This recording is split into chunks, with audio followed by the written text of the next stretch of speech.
Veronica. Veronica, how old are you? I'm 25 years old.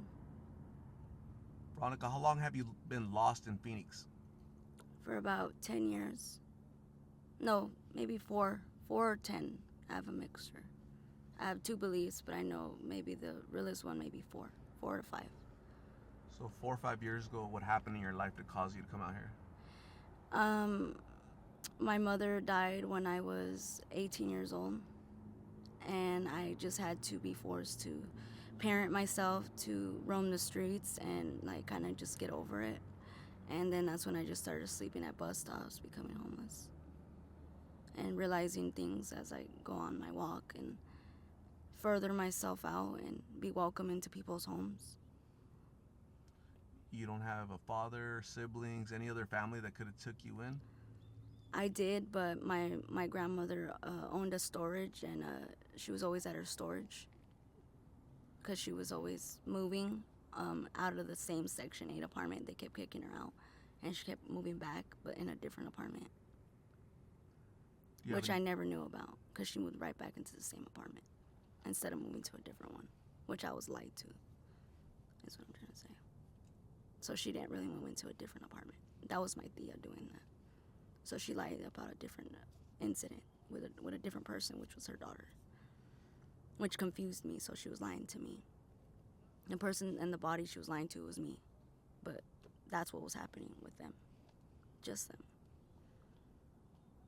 So that's why I couldn't go home. Okay. Do you have children? I only have one, surprisingly. How old is your baby? He's only 1 year old this year. Where's your child at?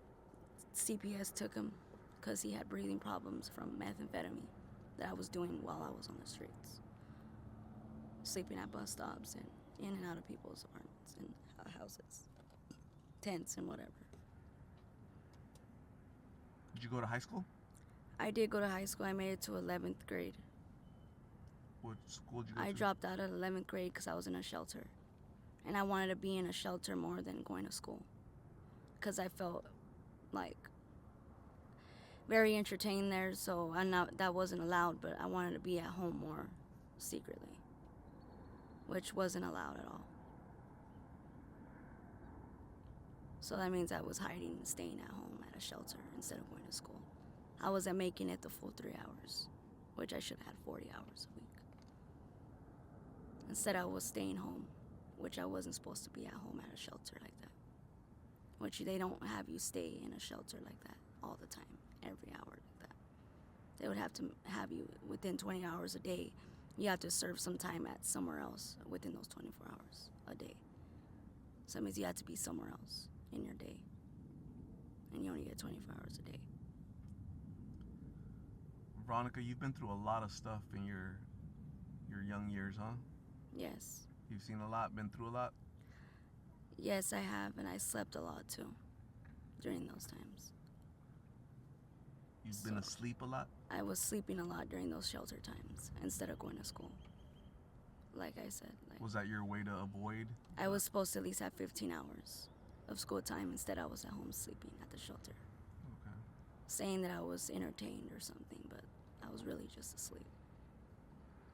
Which I don't know what made me so tired. I was going out to Platinum Fitness and working out a lot. I was working out a lot at Platinum Fitness, the LA Fitness, and that's what made me probably tired. And then I walked around a lot to school and back, and missed a couple buses, walked back, and walked there too, missed a couple buses to make it to the school. That was probably what made me tired, which made me cause them, to get mad that I was staying there, which I wasn't allowed. So out of 24, it was supposed to be 15 hours. I was not supposed to be showing my face there at all, which I was there.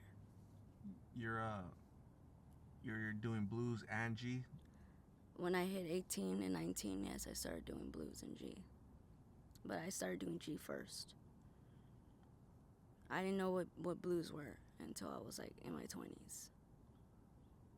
How old were you when you tried any substance? 18. Okay. I picked up a meth pipe first.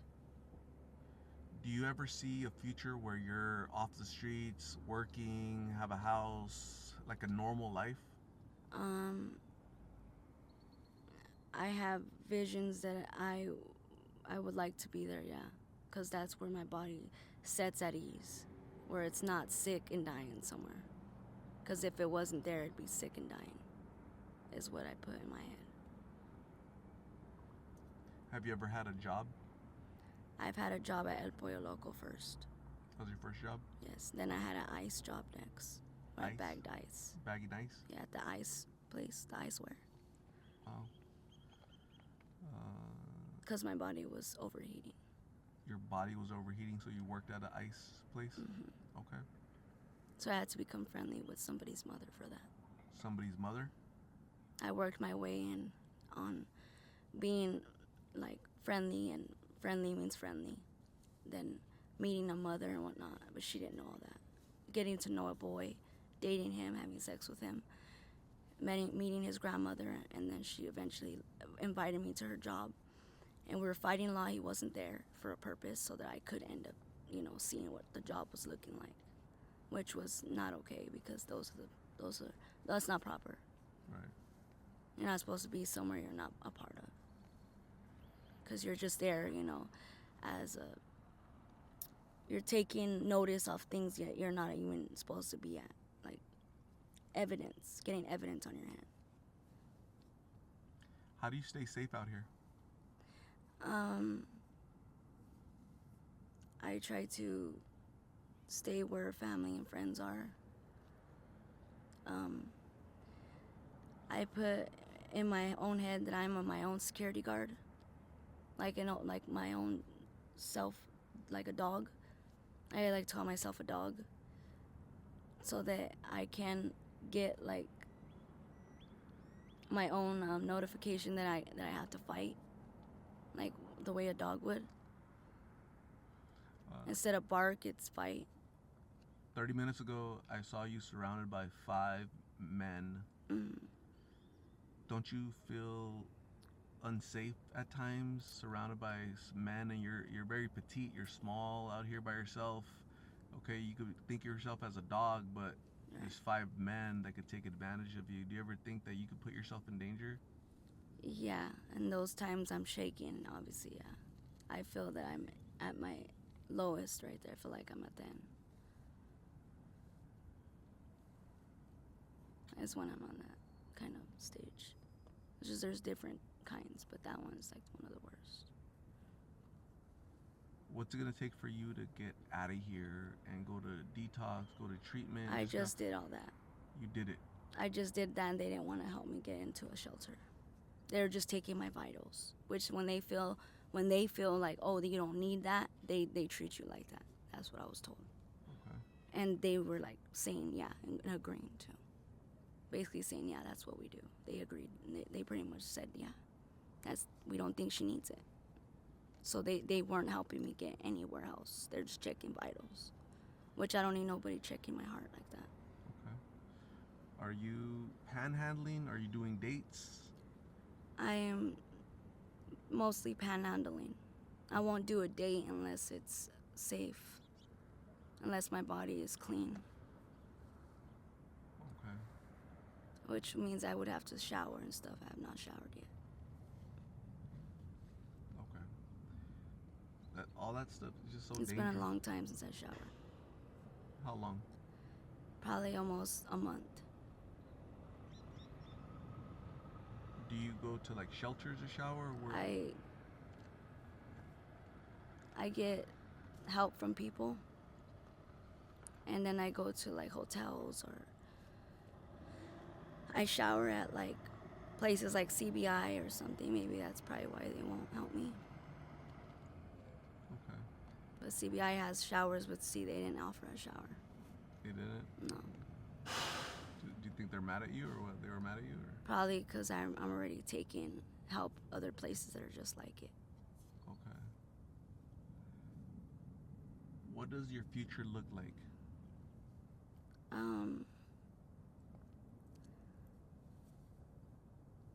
It was supposed to be something like meeting a boy or something, and going out on a date, but I don't see that ever happening. So that's not gonna happen.